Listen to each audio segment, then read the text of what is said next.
Dominic Calvert-Lewin is on a great run of form at 7 goals in 7 games. Did you consider going for him in the summer?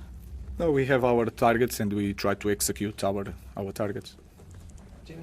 Ruben, you said recently that with regard to changing your system, you're now starting to understand that to play your 3-4-3, you'd have to, like, in essence, have a lot of top players. You're now starting to understand it's not possible.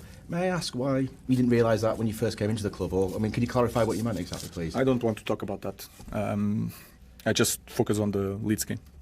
That's interesting. It's not like you not want to talk about it. Yeah. Do you regret saying it, maybe? Is that why? No. But I want to talk about that. OK, so I'm going to try one more time. Looking at those comments, it seems a little bit mystifying why you would say that a year in, that, you know, you're only just realising that you wouldn't be able to get the top players. Has something changed with regard to budget or what you've been told? Or did Jason Wilcox maybe talk to you about, I don't want to talk about that. Okay. But you are very smart. So, Ruben, you have scored actually quite a lot of goals after 75 minutes as a team since you came in. I think you've got 22.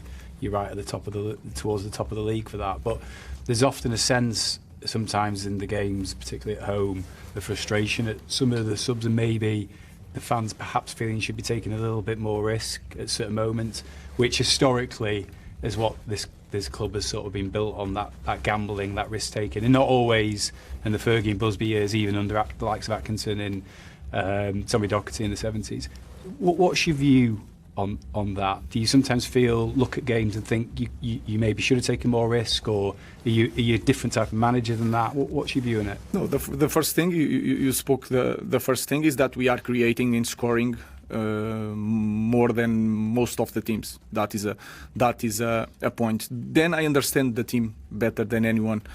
And sometimes you have the supporters on your decisions. Sometimes you have to do what you think, and sometimes it's hard for them to understand. But I know when I look at the pitch, I can understand which player is tired, which player is going to struggle a lot if there is a 1-against-1 all the time. And I just try to protect the team and just try to win games. And sometimes it's the best substitution, sometimes it's the wrong substitution. But I just try to do my best. But you said that I think there is one team that scored more goals than us. We create a lot.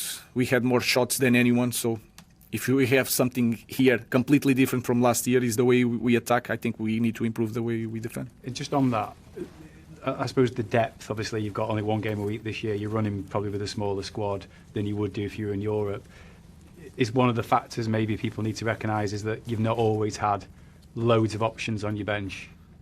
No, I don't like to talk about that, but it sounded as an excuse. I just want...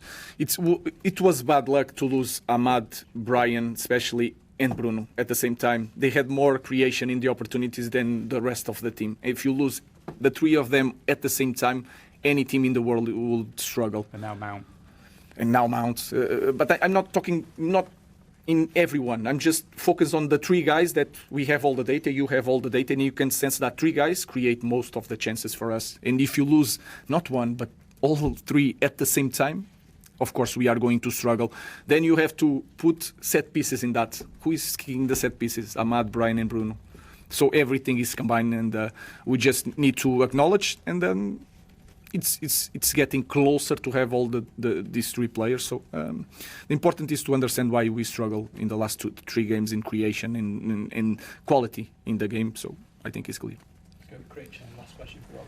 Hi Ruben, I appreciate what you say about no players coming to you speaking about wanting to leave this January, but from a numbers perspective, if a player was to leave this month, would you expect them to be replaced this month because it's a small squad? You already spoke about that. If you look at our squad, I think it's impossible someone to leave. So, but they need to talk with Jason.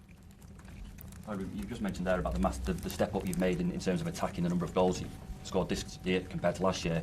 Obviously, that's where the bulk of your budget went in the summer, that you signed 3 very good attacking players. Is it too simplistic to say that that area of the pitch is functioning well because of the investment, and perhaps the other areas of the pitch aren't functioning as well because it hasn't had the same investment? We could be better with the squad that we have, defending, and to not suffering goals like we suffer in the last minute of the first half against Wolves. That can change the dynamic of the game. So I of course we are scoring more because we have different characteristics help us to be more creative. But if you look at the way we defend, it's not just the defenders, it's defending as a team, it's the urgency. I think I know that we could be better in that department without any investment. Okay, Thank you. Thank you, guys.